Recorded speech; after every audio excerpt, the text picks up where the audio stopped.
जय हिंद साथियों, कैसे हैं आप सभी। आशा करता हूं आप सभी लोग अच्छे होंगे। उम्मीद है एकदम फर्स्ट क्लास होंगे। दोस्तों 25 सवालों की बहुत ही उपयोगी और बेशकीमती क्लास जो कि आपके प्रत्येक एग्ज़ाम के लिए खास होगी। आप लोग इन 25 सवालों में से कितने सही कर सकते हैं, अपनी ईमानदारी के साथ आप लोग कमेंट करके बताइएगा कि हम अगर इस टेस्ट में बैठते तो इतने सवाल इसमें सही कर देते। सबसे पहला सवाल देखिए, सुसुप्ति किस विकल्प में बिल्कुल ठीक लिखा हुआ है।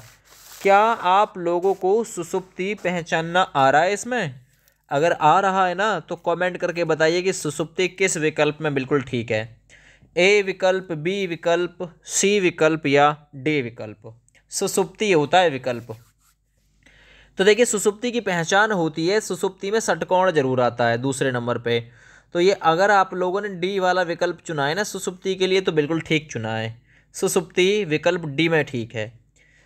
सवाल नंबर 2 देखिए, शुद्ध वर्तनी वाला शब्द कौन सा है। सच्चिदानंद किस विकल्प में बिल्कुल ठीक लिखा हुआ है। अब सारे विकल्प का अध्ययन करिए और बताइए सच्चिदानंद ए विकल्प में ठीक है, बी में सही है, या फिर सी में सही है, या फिर डी में सही है। देखिए, साफ तौर पर जाहिर है सच्चिदानंद नहीं होता तो ये तो गलत ही है। ये 6 छत्रकारा ये भी गलत है ना। सच्चिदानंद में आधा चय जरूर आता है, तो विकल्प आप लोग का केवल और केवल बी बच जाता है। यही विकल्प बिल्कुल ठीक है। सवाल नंबर 3 में बताइए, उत प्लस हार के योग से कौन सा शब्द बनेगा। संधि के 3 भेद होते हैं, स्वर संधि, व्यंजन संधि और विसर्ग संधि। जो स्वर संधि होती है दोस्त, वो 5 भेद होते हैं, उसके 5 भेद होते हैं, याद रखना। यहाँ पूछा है उत प्लस हार के योग से क्या बनेगा। उतार बनेगा, आहार बनेगा, उदार बनेगा या फिर उद्धार बनेगा। अगर आप लोगों ने आंसर किया है डी विकल्प को, उद्धार, तो बिल्कुल सही है आपका आंसर। सवाल नंबर 4 देखिए, द्रंगचल का सही संधि विच्छेद क्या होगा। द्रंगचल सवाल नंबर 4 अगर आप लोगों से पूछे उतहार में संधि कौन सी थी, तो उतहार में दोस्त व्यंजन संधि थी। व्यंजन पे टूटी, व्यंजन से स्वर से शुरू हो, या व्यंजन पे टूटे स्वर से शुरू हो, या फिर व्यंजन पे टूटे है ना व्यंजन से शुरू हो, तो ये व्यंजन संधि होती है। द्रंगचल का सही संधि विच्छेद क्या हो जाएगा। तो सवाल नंबर 4 के लिए सी विकल्प में बिल्कुल ठीक दे रखा है, द्रंग अचल होता है ना, द्रक प्लस अचल, ठीक है ना। तो कै जो कबूतर है ना वो आधा हो जाएगा द्रंग चल में, याद रखना ये चीज। आगे बढ़ते, निम्नलिखित में से कौन सा शब्द स्त्रीलिंग है। मंत्रिणी, चंचू, छाता, भक्त। स्त्रीलिंग बताइए। मेरा भक्त, तो ये तो मेल है, यानी कि ये तो पुल्लिंग है। मेरा छाता ये भी पुल्लिंग है ना। आगे बताइए सवाल नंबर 5 में, मेरा चंचू है ना, तो ये भी बिल्कुल मेल हो जाएगा, एक ही बचेगा मंत्रिणी।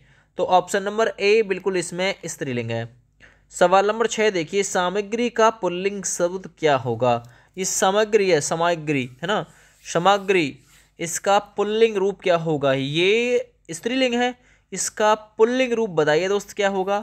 सम्राट, सम्राट का जो स्त्रीलिंग रूप होता है वो होता है सामग्री, याद रखना, ठीक है ना, सामग्री।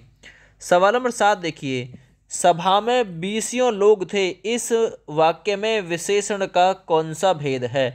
देखिए कितने लोग थे, 20 लोग, अर्थात काउंटिंग नहीं हो सकती थी। विशेषण वो शब्द होता है जो संज्ञा व सर्वनाम की विशेषता प्रकट करता है ना। 20 लोग थे, काउंटिंग यानी कि गिनतीवाचक तो आएगा, संख्यावाचक तो आएगा, लेकिन अनिश्चय संख्यावाचक आएगा। परिमाण बोधक के लिए ये मात्रा नहीं है, समुदायवाचक के लिए ग्रुप नहीं बन रहा है ना। निश्चित संख्यावाचक हो नहीं सकता क्योंकि 20 लोग हैं, काउंटिंग हो नहीं सकती। तो एक ही ऑप्शन यहाँ पे कमजोर बचता है, वो है ना 20 लोग, अनिश्चित संख्यावाचक विशेषण। सवाल नंबर 8 देखिए, जो क्रिया अभी हो रही हो उसे क्या कहा जाता है दोस्त। सामान्य वर्तमान, अपूर्ण वर्तमान, संदिग्ध वर्तमान या फिर संदिग्ध भूत। सवाल नंबर 8, जो क्रिया अभी हो रही हो यानी कि जारी हो, है ना, अभी हो रही हो, पूरी ना हुई हो, तो सही आंसर जाएगा अपूर्ण वर्तमान दोस्त, उसे कहा जाता है। क्योंकि अगर पूरी हो जाती, देखिए सामान्य वर्तमान में आप कहेंगे नॉर्मल सी क्रिया आती है, लेकिन अपूर्ण वर्तमान के लिए जिस पर काम कंटिन्यू जारी हो, जो क्रिया अभी हो रही हो, तो वो अपूर्ण वर्तमान की कैटेगरी में जाएगा। बी विकल्प यहाँ आपका बिल्कुल राइट था इसके लिए। सवाल नंबर 9 में देखिए कौन सा शब्द क्रिया विशेषण शब्द है, अर्थात जो क्रिया की विशेषता प्रकट करता है। जरा बताइए। देखिए मीठा, ये मीठा तो विशेषण है। बुद्धिमान, राम बुद्धिमान है, ये भी विशेषण हो जाएगा। पहला भी विशेषण है। एक ही शब्द है क्रिया विशेषण, ये रहा तेज, है ना। ये तेज, तेज दौड़ता है, तो आप कहेंगे सर 9वें नंबर में ए विकल्प बिल्कुल ठीक है। रमेश तेज दौड़ता है, दौड़ने की विशेषता बताएगा तेज वर्ड। सवाल नंबर 10 देखिए कौन सा शब्द अलग अर्थ रखता है, इन सब में अलग हो जाएगा। मंदाकिनी, सुर नदी, भागीरथी। बताइए एक ही, मुझे तो लग रहा है शतंद्रु अलग है, शतंद्रु अलग है। जब लग रहा है तो बिल्कुल ठीक है। ये जो शतंद्रु है ना, ये बिल्कुल इसमें से अलग है। मंदाकिनी, सुर नदी और भागीरथी ये गंगा के पर्याय हैं, ये यहाँ पे अलग हो जाएगा। अगला देखिए प्रज्ञाचक्षु, है ना, प्रज्ञाचक्षु, इसका अर्थ क्या है? प्रज्ञाचक्षु का अर्थ क्या है? विद्वान है, तीव्र दृष्टि है, अंधा है या फिर बड़ी आंखें हैं।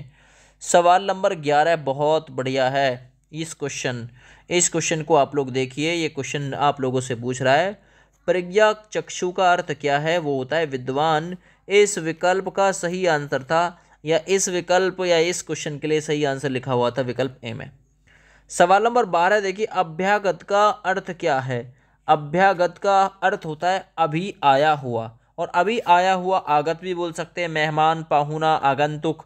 अतिथि अर्थात जिसकी आने की तिथि मालूम ना हो। अतिथि, अतिथि मेहमान का पर्यायवाची, और मेहमान के लिए बोलते हैं अभ्यागत, अभी आया हुआ। आगे देखिए सवाल नंबर 13 चमू का समानार्थी शब्द इनमें से कौन सा है? चेमू। तो देखिए चमू जो होता है वो किसका पर्यायवाची शब्द होता है, किसका समानार्थी शब्द होता है? तो ये सेना का पर्यायवाची होता है, याद रखना।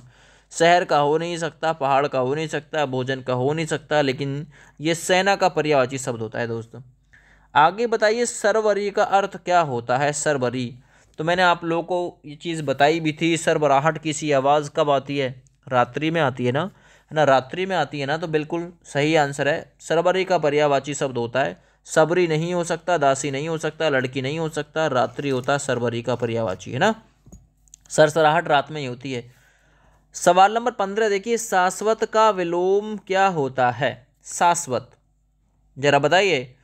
सवाल नंबर 15 इंपॉर्टेंट कर लेना। तो देखिए शाश्वत का मतलब होता है जो सदा जीवित रहे, अर्थात कभी उसका विनाश ना हो, सदा रहने वाला शाश्वत होता है। जिसका नाश हो जाए उसे नश्वर कह सकते हैं। तो शाश्वत का जो विलोम होता है वो नश्वर होता है, इसलिए सी विकल्प आप लोग राइट रखिएगा। आगामी का विलोम शब्द क्या होता है? सवाल नंबर 16 आगामी का विलोम भविष्य होता है, अतीत होता है, विगत होता है या फिर तीव्रगामी होता है। आगामी का मतलब जो आएगा, है ना। अब जो बीत चुका है दोस्त, उसे क्या नाम दोगे? उसे आप लोग अतीत नहीं कह सकते। आगामी का विलोम होता है विगत। क्या होता है? विगत। जो आगामी और एक विगत यानी कि बीत गया, उसके लिए बोलते हैं, याद रखना, है ना। चलिए, जो गणना करने योग्य ना हो उसे क्या कहते हैं? जो गणना करने योग्य ना हो। सवाल नंबर 17 इंपॉर्टेंट क्वेश्चन है, आप लोग बहुत सारी गलती करेंगे। जो गणना करने योग्य नहीं हो उसे असंख्य कहते हैं। ढेर सारी संख्या है जो गणना हो नहीं सकती जिसकी, तो असंख्य हो जाएगा। सवाल नंबर 18 देखिए दूर की सोचने वाला, इसके लिए एक शब्द क्या होगा? जो दूर की भी सोच लेता हो उसके लिए एक शब्द क्या होगा? 18वां नंबर क्वेश्चन करिए। जो दूर की सोच ले उसे नाम दूरदर्शी देते हैं। बिल्कुल सही आंसर जाएगा आपका बी विकल्प के साथ में। सवाल नंबर 19 देखिए मोक्ष की इच्छा रखने वाला, अर्थात जो ये कहेगा भाई मुझे मोक्ष मिल जाना चाहिए, ऐसी इच्छा है मेरी, तो मोक्ष की इच्छा रखने वाले को क्या कहेंगे? जो संन्यास लेता हो उसे सन्यासी, जो तपस्या करता है उसे तपस्वी, जो योग धारण करना चाहे उसे योगी कहेंगे, लेकिन जो मोक्ष की इच्छा रखता है उसे नाम मुमुक्षु देते हैं दोस्त। सवाल नंबर 20 देखिए वीर पुत्र को जन्म देने वाली स्त्री के लिए एक शब्द क्या होगा? जिसने वीर पुत्र को जन्म दिया है, जो वीर पुत्र को जन्म देगी उसे एक शब्द में वीर प्रसू कहा जाता है। वीर प्रसू, याद रखना। तो ऑप्शन नंबर डी ठीक है। सवाल नंबर 21 को करते, माथा ठनकना का अर्थ क्या होता है? माथा ठनकना सवाल नंबर 21 है। एक बार प्लीज़ वीडियो को लाइक कर देना। उदास हो जाना, सिरदर्द होना, या फिर नुकसान होना, या फिर शक होना, या शक हो जाना। माथा ठनकना का अर्थ होता है भाई कुछ शक हो गया किसी बात का, याद रखना। तो ऑप्शन यहाँ पे आपका डी बिल्कुल इस कंडीशन में सही हो जाएगा। 22 नंबर क्वेश्चन देखिए आसमान से बातें करना, इस सवाल का सही अर्थ क्या हो जाएगा? पागल हो जाना? नहीं। तेज दौड़ना ये भी नहीं हो सकता, बहुत परिश्रम करना ये भी नहीं हो सकता, फिर होगा क्या, बहुत ऊंचा होना। आसमान से बातें करना का मतलब होता है बहुत ऊंचा होना। सवाल नंबर 23 देखिए, का बरखा जब कृषि सुखाने, इसका अर्थ क्या है। का वर्षा जब कृषि सुखाने, यानी ऐसी वर्षा का क्या लाभ जब कृषि सूख गई हो। तो सवाल नंबर 23 में सही आंसर जाएगा, काम बिगड़ने पर सहायता व्यर्थ होती है। सवाल नंबर 24 देखिए, हाथ को हाथ ना सूझना, यानी हाथ को हाथ ना सूझना, इसका अर्थ क्या है। भ्रम में पड़ जाना, घना अंधेरा, चोट लगना या फिर खोए रहना। सवाल नंबर 24 इंपॉर्टेंट क्वेश्चन है। तो देखिए, हाथ को हाथ ना सूझना का मतलब है यार हाथ को हाथ ना सूझ रहा, ये तो कतई बहुत ज़्यादा अंधेरा है, तो घना अंधेरा होना, घना ज़्यादा अंधेरा है। सवाल नंबर 25 देखिए, थाली का बैंगन, इसका अभिप्राय क्या है। थाली का बैंगन होना, तो थाली के बैंगन का अभिप्राय है सिद्धांतहीन व्यक्ति, अर्थात जिसका कोई सिद्धांत ही नहीं है। तो इस सवाल का राइट आंसर आप लोग ए कर सकते हैं। 25 क्वेश्चन थे, आप लोगों को कितने सही कर सकते थे मुझे कमेंट करके बताइए। फिलहाल इस वीडियो को शेयर कर देना अपने अपने दोस्तों के पास में। जय हिंद।